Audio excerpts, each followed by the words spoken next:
A large language model is, well, a probabilistic guessing machine. And these guessing machines are being used to rewrite production code. That's called AI code refactoring. And I suppose the question we have to ask is it really safe to let these guessing machines loose on enterprise code? Well, plain old code refactoring means changing a program. It means taking a program's internal structure, so maybe it kind of looks a bit like this, and we want to change it. Well, we can add in something like this, but what we haven't changed is its external behavior. To the outside world, this thing still looks the same. So if the external view doesn't change, then I think the question is, why bother doing code refactoring at all? Well, let me give you an example why you might want to do it. So let's take, for example, a variable called temp2 in a piece of code. Well, temp2 tells anybody trying to read that code pretty much nothing. Renaming it to something a human can understand, maybe we're going to call this customer state, for example. Well, that's refactoring, and specifically that is refactoring for readability. Or perhaps we've got a block of logic, and that logic has over time ended up being copied and pasted a bunch of different times, and it turns out that that code block has got a bug. Well, now that bug needs to be fixed in multiple places, so pulling all of this code into a single place where we can fix the bug just once, that is an example of remove duplication. Or let's consider we've got a really, really long function. It kind of goes on forever, and it's doing like a half dozen different jobs in here. If we were to break this up into different chunks, then we would be refactoring to lower complexity. These are the benefits of code refactoring. The internal stuff really has changed for the better, but the external view around this, it remains the same. Now, if you skip all this cleanup for long enough, it compounds into something called technical debt, which means that code changes can take longer than they should, and even simple fixes might turn out to be not so simple. So code refactoring can help reduce technical debt. Now, it turns out that a lot of this code refactoring stuff comes down to pattern recognition, the same tired problems over and over again in a code base. And what's really good at pattern recognition?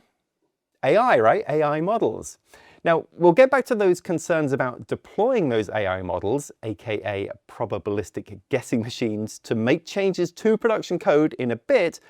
But first, let's better define how AI code refactoring actually works. So I think we can divide this up into two categories. And the first category is inline refactoring. So this is refactoring that happens perhaps inside of an IDE or a code editor.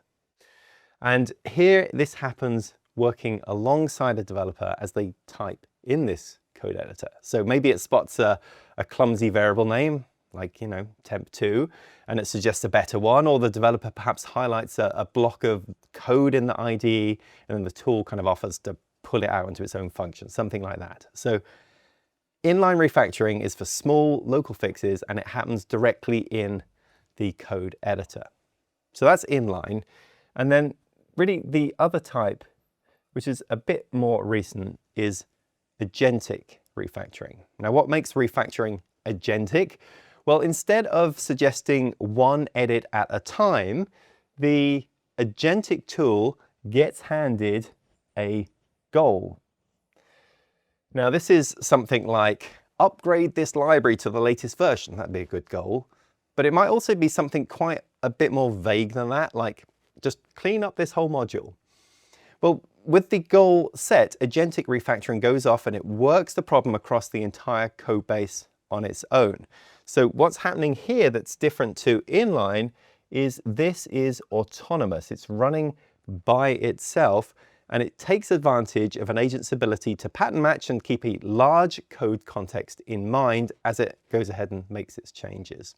But it also brings us back to those concerns about the guessing machine sweeping through hundreds of files, largely unsupervised, autonomous. It predicts likely looking code, so it might tidy up something that looked unused, but actually was still in the code base for a reason, like maybe, I don't know, an obscure function that did something with leap years, for example. Well, you'd only find out that you actually needed it next time the calendar ticks over to February 29th, and by then it's too late. So yeah, this is going to need some serious guardrails.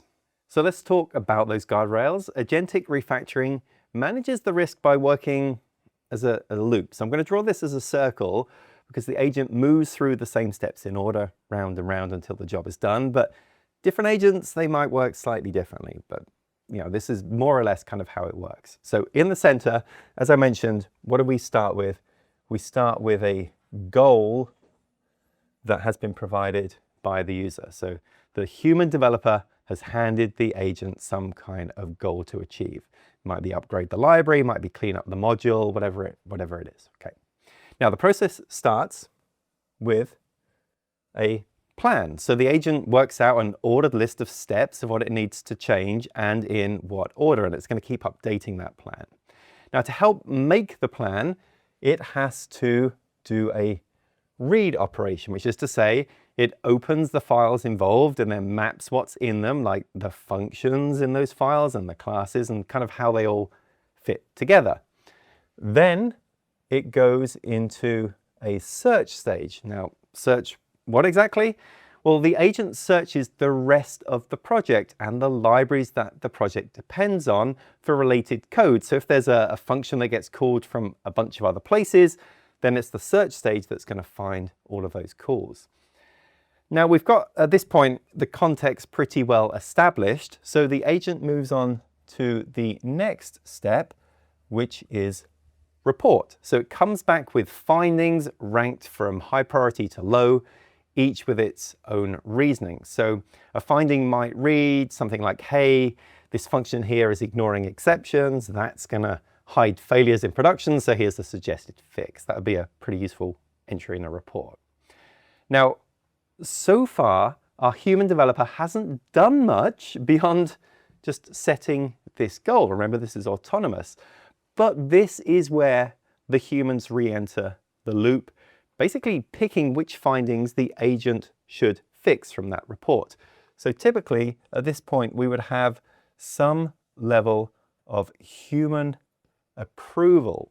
Now, once we've approved what we should work on, the agent will most likely create some kind of snapshot of where the code base is today. This is the starting state, so the changes can be undone if necessary. And then it goes in and it does its thing. So it actually will start changing the code and applying a patch to that specific line of code that needs patching. And it's doing that, carrying all of this context from earlier in the loop. And then once that patch is done, we move to the step of verify, which is where the agent writes and runs tests and rebuilds the project. And now that something has actually changed, it could show a diff against the starting snapshot and what we actually patched line by line. And if a test breaks and we need to fix something, it can roll that back and we go back around this loop again and again. And this loop here is the answer to the question from the start of the video, which is to say, is AI code refactoring safe? Well, as you can see in this loop, the agentic probabilistic guesses, they don't go straight into the code base. So remember that obscure leap year function? I mean, that probably wouldn't have actually ended up getting removed in this loop because either a human coder here wouldn't have approved it in the report that it received, or a failing test case in the verify stage would likely have caught it. So this really is just a case of running tests and running builds, and that means that this whole loop can actually slot in to a CI/CD pipeline, which can run alongside everyday development. The agentic AI has just like another developer. Now, before we leave the loop, there's a couple of other things that I did want to point out. And the first is that this patch step here, it can actually skip the probabilistic guessing entirely and use deterministic methods. Now, some tools parse the code into a structured tree, for example, an abstract syntax tree, or a richer version of that, which is a lossless semantic tree that also tracks types and formatting and then makes changes as an operation on that tree. So take a rename, for example, it would find the symbol in the tree and then update every reference to it. And that stuff is deterministic rather than probabilistic. And then there's also reinforcement learning. So every fix in this verify step that gets accepted or rejected is a training signal. And every test case that passes or fails, that's also a training signal. So the models get trained to favor the changes that get accepted and pass, so the AI code refactoring suggestions are going to improve over time. So where does this leave us? Well, AI code refactoring can help pay down technical debt by making internal changes across a large code base, but it does need to be done in a way that verifies the output, and at least for today, still keeps humans in the loop.